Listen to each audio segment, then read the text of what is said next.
Hello and welcome back. Today I'm going to be reading about Yule, sort of like my Samhain, almost exactly like my Samhain video from a couple months ago. Sorry I've been gone for so long. November was rough, trying to get back on track, and I thought I'd start the holiday season with this. The first selection is from the Sabbats, A New Approach to Living the Old Ways by Edain McCoy. Yule is a time of mixed emotions for pagans. All around us we see evidence of the Christmas celebration, a religious holiday not a part of our traditions, but one which we know takes its form and meaning from ancient pagan practices. Virgin births, decorated trees, festive lights, feasting, wreaths, bells, and fragrant fires were, and still are, at the heart of pagan midwinter observances. When the wheel of the year brings us to Yule, the god who died at Samhain is reborn to the virgin goddess. The god is represented by the sun, which returns after this darkest night of the year to again bring warmth and fertility to the land.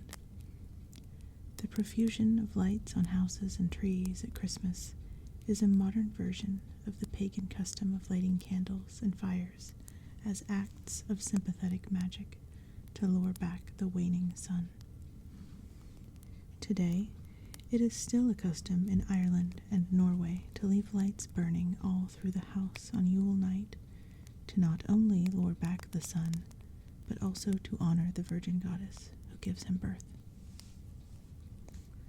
Interestingly enough, the word virgin is one which was mistranslated and misrepresented by the early church, enough to make even people today forget that the term had absolutely nothing to do with the hymen. The term virgin was first applied to priestesses in Mediterranean temples, particularly during Rome's pagan period. The term identified a woman who was a complete entity unto herself, who was not bound by secular law, had no husband, and was free to take all the lovers she chose. She needed nothing else and no one else for completeness. In other words, she was said to be intact, a virgin. Paganism remembers the old meaning of the word, when the goddess, a complete and whole being unto herself, gives birth to her son, who will be her lover at the spring Sabbats and also the father of his next Yule incarnation. Yule has been the most widely celebrated of all the Sabbats because its customs and lore have so deeply invaded popular cultures and the mainstream religions, and virtually every culture in the Northern Hemisphere in some way once acknowledged the return of the sun at its weakest point. Some anthropologists, such as E.W. Budge, believed Yule was first celebrated as a religious festival 12,000 years ago, and some claim it dates many millennia earlier. Yule's importance was obvious to early civilizations, as the nights grew darker and longer, and the days colder and shorter. It was imperative that the sun be lured back to the earth. Though most cultures understood astronomy long before we give them credit, and knew the sun was where it had always been, they still felt moved to celebrate the old rites, which were symbolic rather than factual to them. The festival was important because it kept them in tune with the cycle of the seasons, marked the new year, allowed them a time to gather with friends and family, and to worship their deities in joy and thanksgiving. Yule was a Sabbat of primary importance in the Norse and Roman traditions, and it is from these cultures that many of our modern Yule customs originate. For both of these civilizations, this was the time of the new year when the goddess turned the wheel of the year to its beginning point once again. In fact, Yule is an Old Norse word which literally means wheel, and the Sabbat was once referred to as the turning time. In the Norse tradition, Yule is a 12-night-long celebration, a concept which probably came from the pagan Near East, where it eventually became incorporated into the Christian myths. The first eve of Yule, the night before the solstice, is called Mother Night. It is a night when Norse pagans sit up and await the rising and rebirth of their sun goddess Freya. It is also a night for spirit contact and celebration with one's ancestors, in much the same manner as the Celts observe Samhain. The Norse goddess Holda, guardian of the spirit world, opens her doors at Yule to all sincere seekers. The final night of observance, called Twelfth Night, became, for a while, a sort of ninth Sabbat on the Norse pagan calendar. The popular winter song, The 12 Days of Christmas, no doubt has its roots in the blending of Norse and Celtic Yule customs. A very old and lengthy Scottish nursery rhyme is called The 13 Yule Days. The poem tells us what a wealthy Scottish king once sent his lady love on each of the celebratory days. Within the ballad, the number 3, a number sacred to the Celts, is prominently featured. Day 1, a pop and go. Day 2, 3 partridges. Day 3, 3 plovers, a game bird. Day 4, a gray goose. Day 5, 3 starlings. Day 6, 3 gold spinks. Day 7, a brown bull. Day 8, 3 merry ducks a-laying. Day 9, 3 swans a merry swimming. Day 10, an Arabian baboon. Day 11, 3 hinds, hounds, merry hunting. Day 12, 3 maids merry dancing. Day 13, 3 stalks of corn.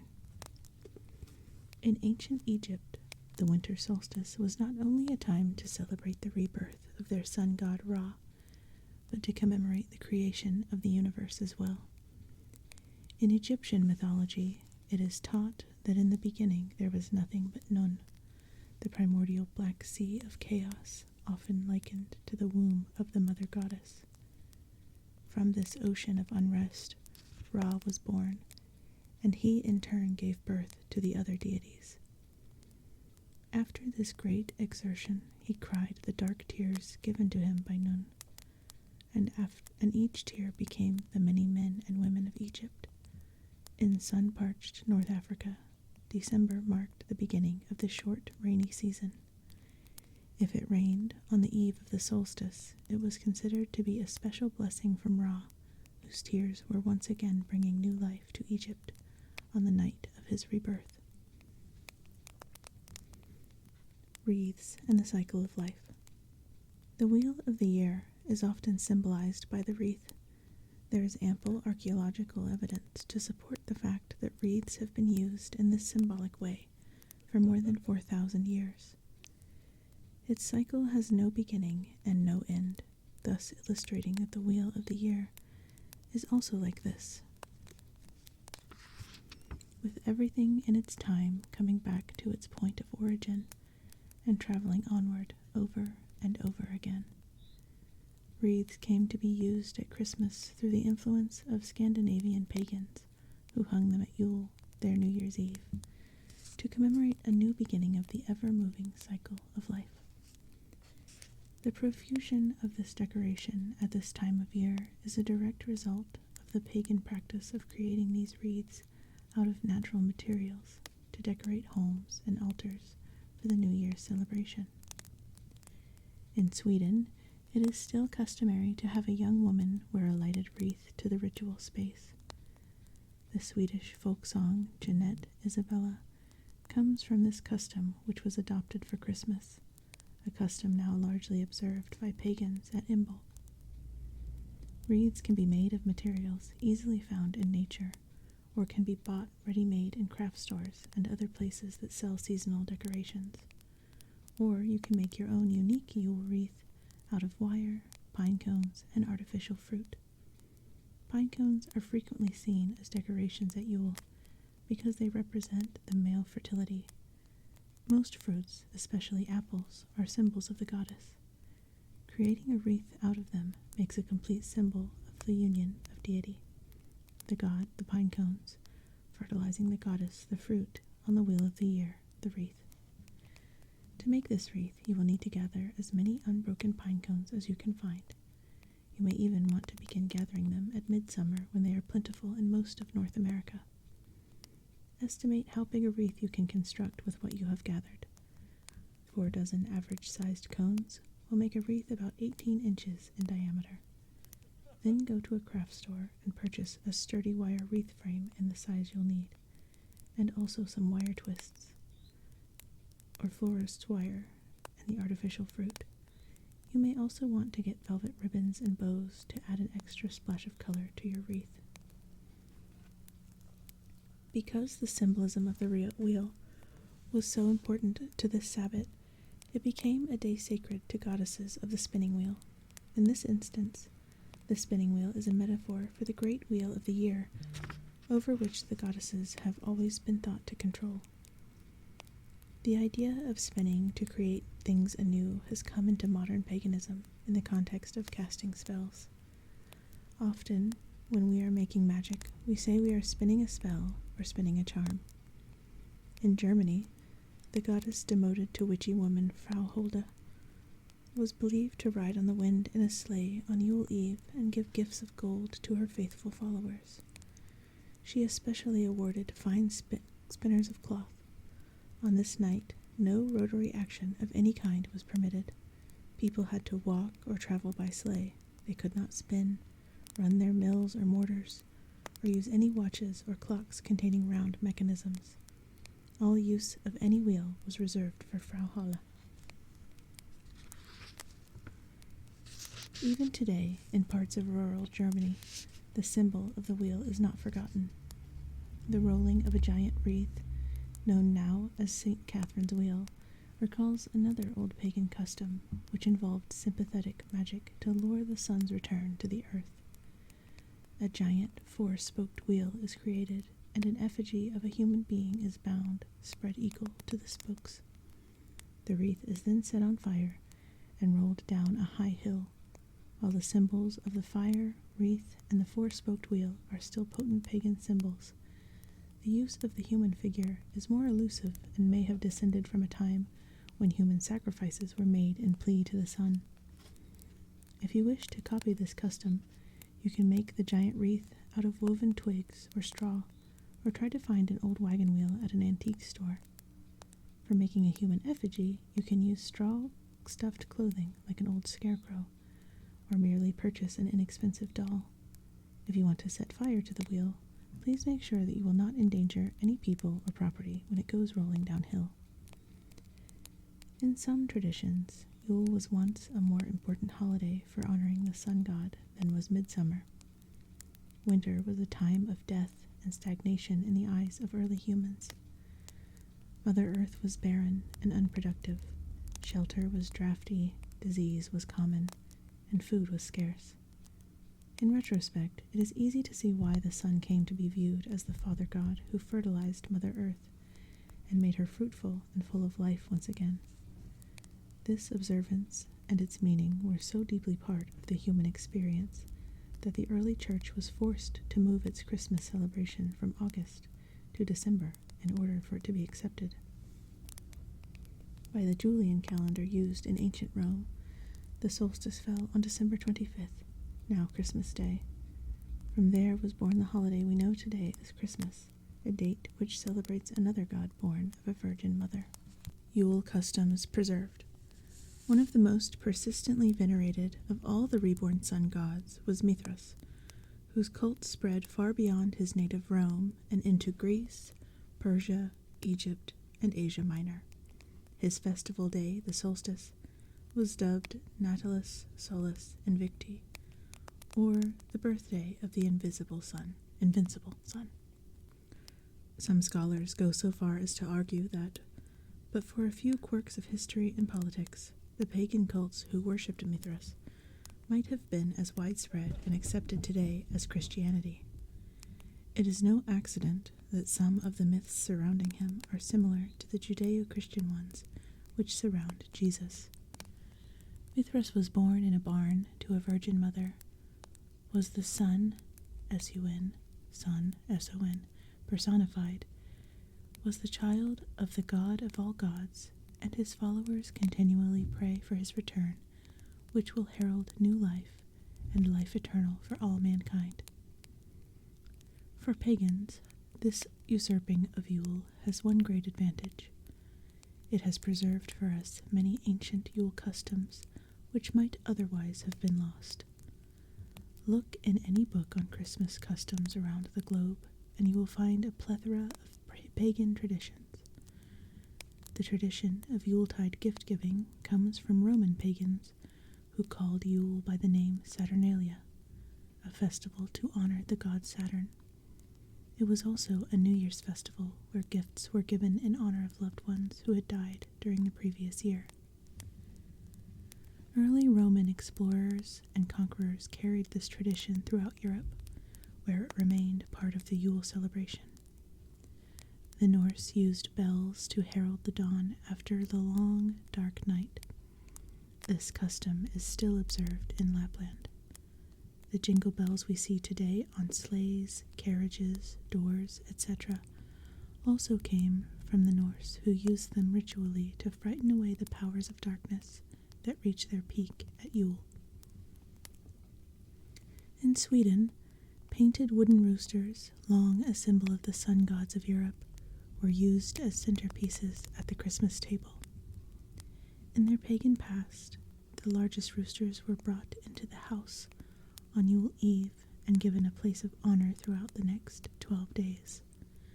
The rooster ate with his host family, slept with them, and was treated like a little prince because he represented the sun god whose blessing they hoped to invoke. He was also fattened up during this time, then killed and eaten on Twelfth Night.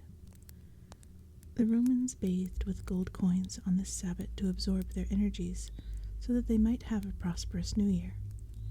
Gold was sacred to their sun god, Sol. This practice is at the root of the Jewish custom of giving gold coins as gifts on Hanukkah, their festival of light, which also falls near Yule. From another Roman sun deity, one shared with their Greek neighbors, Apollo, we get the custom of hanging bay around our homes at Yule. Bay was sacred to this god, and since it was he who drove the chariot in which the sun rode, it was imperative to honor him in order to persuade him to steer his course back to Earth. In nearly all of the Romance languages, we can still see the vestiges of old Rome, as they often refer to bay as laurel of Apollo. This custom of hanging bay was adopted by the Celts to bring the blessings of strength and health in the new year.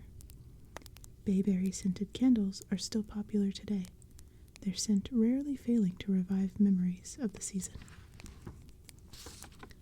The Native Americans of the Southwest called Yule Soylanwul, Soylanwul,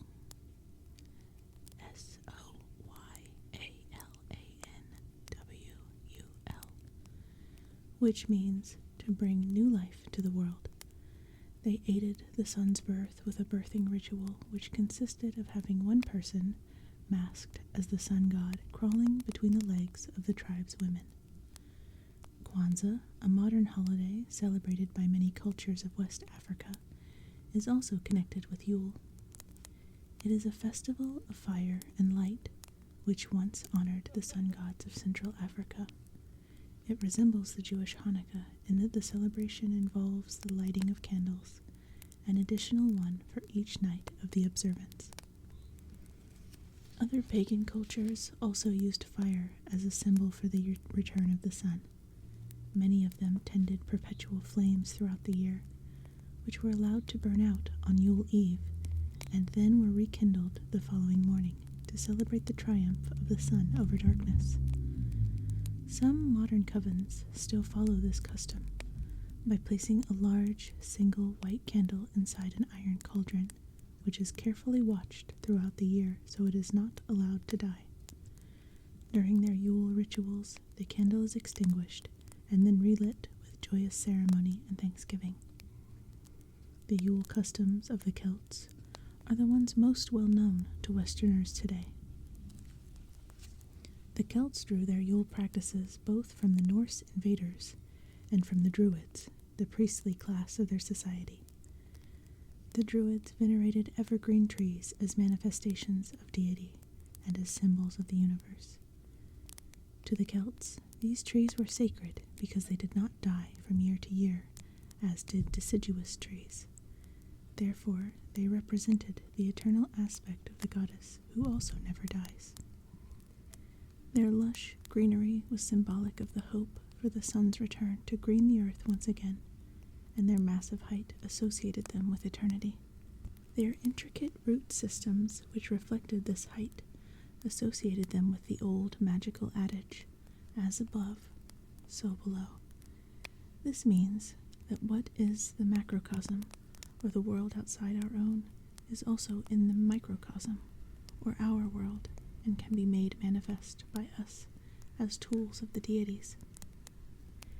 It was from these beliefs that the custom of decorating Yule trees, now popularly known as Christmas trees, evolved. The Celtic Druids decorated evergreen trees at Yule with all the images of the things they wished the waxing year to hold for them. Images of items to be used at future Sabbats, fruits for a successful harvest, love charms for happiness, nuts for fertility, and coins for wealth adorned the trees. Even on today's Christmas tree, many of these images remain intact, though their original meaning is long forgotten. Other decorations were candles, the forerunner of today's electric tree lights. In the Scandinavian traditions, Yule trees and other greenery were brought inside, not only for the reasons previously mentioned, but also because they had wanted to provide a warm and festive winter's resting place for the tree elementals who inhabited their woodlands. This was also a good way to coax the native fairy folk to participate in the solstice rituals. Some pagans argue that the Yule tree came to us not from the Druids or Scandinavia, but from southern German pagans, since the idea of the Christmas tree did not catch on in Great Britain until the Victorian era, when the Queen's German prince consort Albert brought the custom from his native country. The Saxons, a Germanic pagan tribe for whom the Principality of Saxony is named, also revered trees. Some believe they were the first to actually place lights in the form of candles in the tree itself.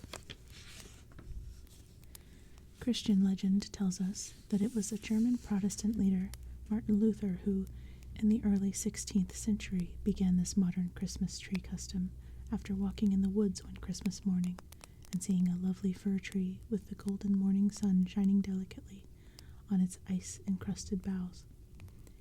He thought it so beautiful that he cut one down, took it home, and placed candles on it so that his family could see just how beautiful and inspiring it was. It is more likely, however, that Martin Luther was out walking one Yule, and he came across a group of Saxon pagans holding their solstice rites in the woods around a pine tree upon which they had placed candles. Wherever it originated, the delightful concept of the Yule tree spread rapidly throughout Europe and was heartily adopted by many other pagan traditions. Thus, the majestic evergreen tree was a symbol of Yule prevails. And even today, in modern Germany, it is customary for children to dance sunwise around the tree while singing and making wishes. The influence of the Druids on modern paganism is also seen on Yule altars with their holly, pine, and mistletoe coverings, all plants sacred to various deities of the Yule seasons. Mistletoe, dubbed the Golden Bough by the Druids, still features prominently in Yule observances. Kissing under the herb was, and still is, the most common way it was used, but originally it was an important part of hand fasting. Because of mistletoe's significance, all legal matters were sealed beneath its boughs. Hence, a couple who kissed beneath it was announcing their intent to be married. They would kiss beneath the herb again after the official ceremony to further seal their vows. Feasting was also a part of the Celtic festivities, but only after a day of fasting and prayer. In some Celtic covens, it is still tradition to fast during Yule, with feasting and celebration to begin on the following day when the sun was on its way back to earth. The use of fragrant herbs to scent the season is a custom which comes from a blending of Celtic and Nordic traditions. The Yule hearth fire was the scene of many wish-making rituals, and aromatic herbs were thrown into it to create an incense in which wishes could be carried to the world of spirits. From the Celtic tradition, we get two sets of ancient pagan images who fight for supremacy at Yule. One duo is the Holly King and the Oak King, and the other battlers are the birds Wren and Robin. The Holly King and the Oak King are probably constructs of the Druids to whom these two trees were highly sacred. The Oak King, king of the waxing year, kills the Holly King, king of the waning year, at Yule. The Oak King then reigns supreme until midsummer, when the two battle again, this time with the Holly King as victor. Vestiges of the Holly King's image can be seen in our modern Santa Claus. He wears red, dons a sprig of holly in his hat, and drives a team of 8 total number of solar Sabbats deer, an animal sacred to the Celtic gods. Holly and mistletoe came into modern Christmas celebrations through commemoration of this battle. The holly was hung in honor of the Holly King, and mistletoe in honor of the Oak King. The Oak King and Holly King are mortal enemies at Yule and midsummer, but they are two sides of a whole, and neither could exist without the other. The other battle image is probably a much older one which was observed as soon as people became aware of which animals were prevalent through which seasons. At Yule, the robin, the bird symbolic of the waxing year, kills the wren, the bird symbolic of the waning year. At one time, it is a certainty that at least one wren per family or community was slain in an act of sympathetic magic on Midwinter Eve. Irish witches Janet and Stuart Farrar, in 8 Sabbats for Witches, tell that in County Mayo, wren boys still go door to door, carrying a representation of a dead wren on a bed of holly, while soliciting coins for its burial. In terms of sympathetic magic, to bury the wren would mean to bury winter. The old English nursery rhyme about Jenny Wren was created to hide the pagan meaning of this bird battle from the witch hunters. It clearly points out that the two birds are two halves of a whole, even though they must slay a part of themselves twice a year.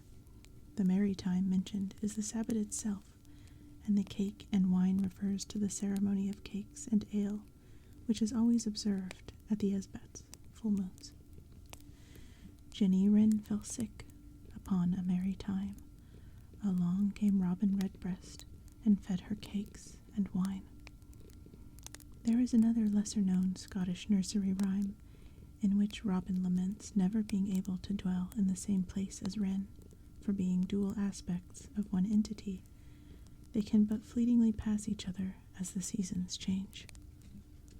The robin came to the wren's nest, and keekit in, and keekit in. Oh, woe is me, on your old pow. Would you be in, would you be in? For you shall never lie without, and me within, and me within.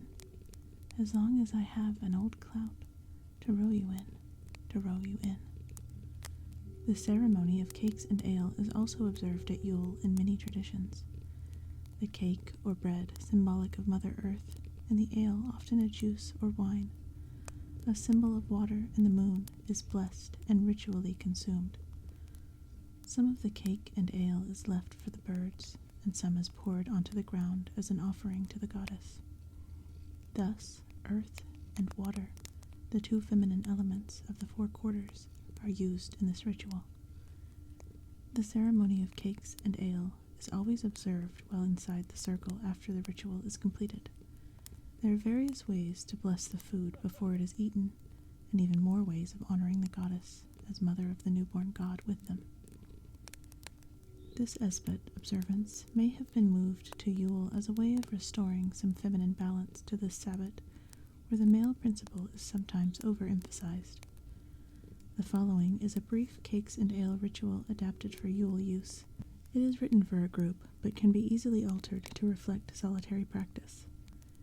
The acting high priest or priestess takes a piece of the cake in the left hand and holds it upward. Blessed Lady Goddess, Mother of our newborn King, we thank you for the bounty of your earthly body, our home. This bit of life-giving grain of your earth we give back to you now in humble thanksgiving. You are in and of this cake, young mother. Allow us to use it to fill ourselves with your boundless presence. The acting high priest or priestess passes the cake clockwise around the circle so that everyone may take a piece. As the coveners do this, they should honor the goddess in their own way. Part of the cake should be sacrificed to her by being crumbled onto the ground, or, if you are indoors, by placing a portion on a plate, which will be taken outside later and emptied onto the earth. A portion may also be eaten if the covener chooses to do so. Next, the acting high priestess takes the ale and holds it upward. Blessed Lady Goddess, great womb from whom all life flows, we thank you for your gift of our newborn King, the water of your earth, as necessary for life as blood of your womb. We give back to you now in humble thanks. You are in and of this ale, young mother. Allow us to use it to fill ourselves with your boundless presence. The chalice is also passed clockwise around the circle. Each covener should honor the goddess as they see fit. Some will offer a toast either aloud or silently. Others will simply pour a libation onto the ground. All offerings are correct and good. Coveners may also drink a portion if they choose, but this should never be required. Some persons cannot handle even small amounts of alcohol, either because of medication they are taking or for reasons related to allergies or alcoholism. When the chalice returns to the high priestess, she holds it in her hand, in her left hand, and a piece of the cake in the other. Behold, the triple goddess is one. She places a piece of the cake in the chalice onto the remaining ale, allowing it to soak for a moment or two. Then it is placed on the ground as a sacrifice to her, or, if you are indoors, left in the chalice to be taken outdoors later. Behold, the triple goddess is one. Blessed be the eternal lady. Blessed be the newborn God. The rest of the ritual consists of eating the cake and ale while visiting with your friends. All uneaten cake is to be left out as an offering to the wren and robin. The concept that what one consumes will be made manifest is another pagan belief with roots in history. Ancient warriors used to consume parts of their dead so that they could be reborn into the clan. Native Americans would eat the heart of a brave animal they killed to take on its characteristics and to keep it propagating. And in the Irish myth cycles we see that the fairy queen Edain consumed by Etar and reappeared as a mortal child. Another you are what you eat idea is the custom of baking and exchanging Christmas cookies. This practice comes from the pagan Germanic practice of wanting to wish everyone a sweet and prosperous new year. The following is a simple recipe for cookies, which can be cut into various shapes and then decorated as you desire. This recipe has been used for baking holiday cookies in our family for 3 generations, and they make excellent cakes for the ceremony of cakes and ale. All-purpose holiday cookies. This makes about 2½ dozen cookies. 2 cups all-purpose flour, 1/4 teaspoon ground nutmeg, 1/8 teaspoon ground allspice, 1 1/4 teaspoons baking powder, 1/4 teaspoon salt, 1 1/2 teaspoons vanilla, 1 egg beaten, 1/3 cup vegetable oil, 1/4 cup milk. Preheat oven to 400 degrees Fahrenheit. Mix the dry ingredients and the oil together in a large mixing bowl. Beat remaining ingredients until light and fluffy. Add to the mixing bowl with the mixture and stir together. Allow the mixture to chill for at least 2 hours. Overnight is better. Divide the mixture into 4 sections for easier handling. Roll the dough out on a generously floured cutting board until it is about 1/8 of an inch thick. Cut with cookie cutters and place the cutouts onto an ungreased cookie sheet. Bake for 7 to 8 minutes until cookies are stiff and a light golden color. Do not bake until brown, or cookies will become hard and brittle. You can find cookie cutters designed for Yule and many holidays. Hallmark stores usually carry them, as do specialty shops and baking supply stores. Look for trees and bells for Yule, roosters and stars for midsummer, eggs for Ostara, flowers for Beltane, and turkeys and apples for autumn festivals. The Yule log, another ancient symbol of the season, came to us from the Celts. The log, a phallic symbol, is usually cut from the god-related oak tree and carved into a small section which can be easily brought into a dwelling to be placed on a table or altar. Originally, these logs, made from oak, were brought into homes with much dancing and ceremony before being lit in fireplaces. Later, they became smaller altar relics, sporting 3 holes, one each to represent the triple goddess. These holes were bored into the top, and the log was impregnated with 3 candles. Sometimes the candles were all virgin white, or god red. Most often, they were the goddess' triple aspect colors of white, red, and black.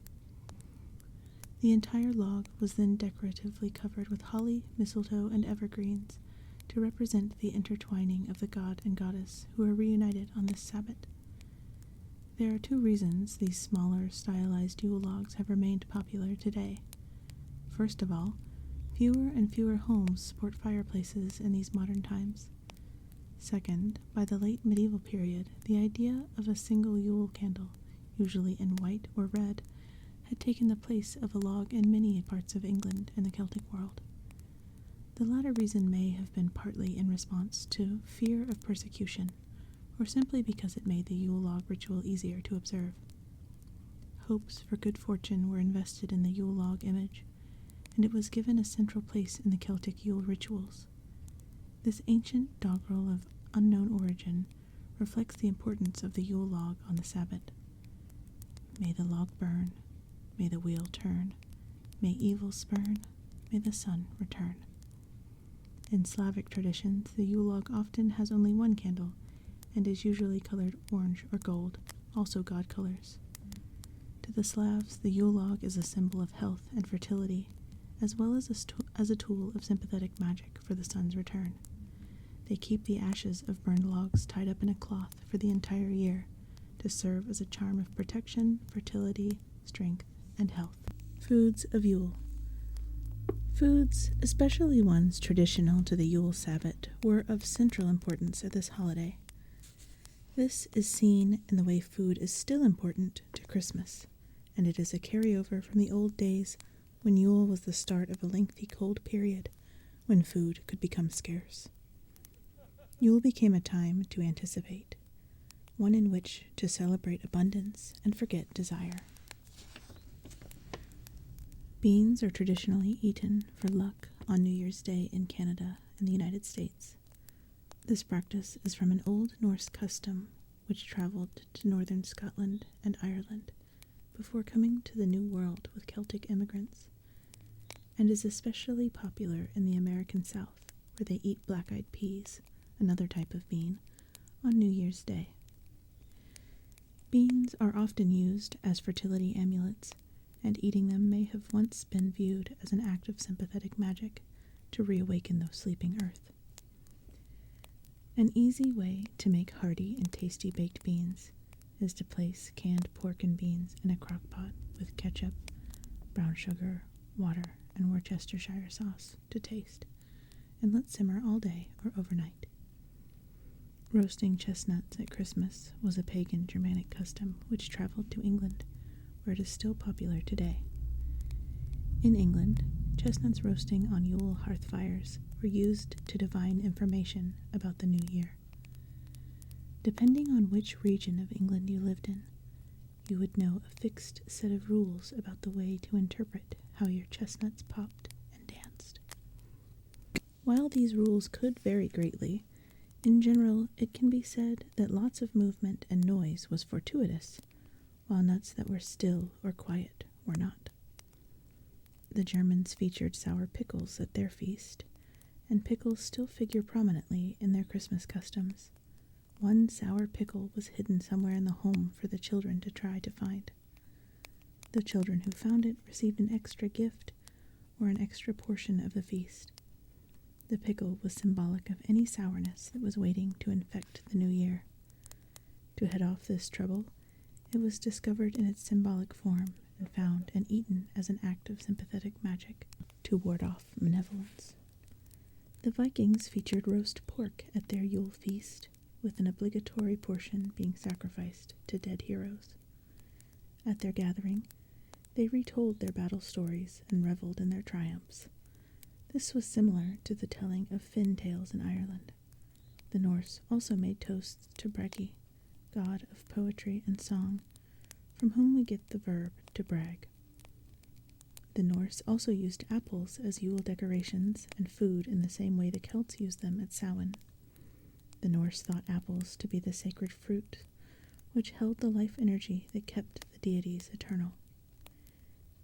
As late as 500 BCE, the Celts entwined their hair with holly and made festival robes of brindle cowhides that were worn only to their Sabbat feast. Their feasts featured venison. The Saxons kept sacred fires burning in a banquet hall several days before and after Yule. At the door to their banquet hall were 2 tables, one to take food, the other to leave alms for the poor. This was meant to symbolize the unity of all human lives, and to remind the Saxons that what one gave was returned 3 times over. Even today, it is a Christmas custom to give food to the needy, and for this act of kindness we can thank the pagan Saxons. The Saxon feast featured fowl and a round-bottomed tankard of ale that could not be set down. When it was filled, it had to be emptied all at once. This drunken giddiness was thought to be the same excitement and euphoria the deities felt at the beginning of the new year, when they were again in their youthful glory. The Germans made and ate festival cakes called Pfefferkuchen, which evolved into today's German Christmas cakes. They were once baked with various trinkets hidden in them. See the Kalkanen recipe in Chapter 2 for further clarification. The trinkets provided divinatory answers about the coming new year. In England, unwed girls used to make dumb cakes on Yule Eve as divination to discover the identity of their future mates. The cakes had to be baked after the rest of the household went to bed, and the girls were alone and in complete silence. The cake was placed into the oven just before midnight. At midnight, the future mate was supposed to come and turn the cake, or carve his initials in the top for the young woman to read. In Sweden, red cabbage was eaten on Yule because its roundness and fiery color symbolized the sun, and a slaw made of this vegetable still graces Swedish Christmas tables. Another traditional food of the Yule season is the potato pancake, known popularly as a latke. These originated in the Middle East and are still made by Jewish people for Hanukkah. Today, latkes are also used in American, Canadian, Irish, and Scandinavian Christmas Yule celebrations. Mixes for them, which save your hands from the terrors of the grater, can be purchased in the ethnic foods section of groceries after Thanksgiving, or any time of the year in kosher food stores or delis. One need not stretch the imagination to find creative Yule celebrations pagans can enjoy.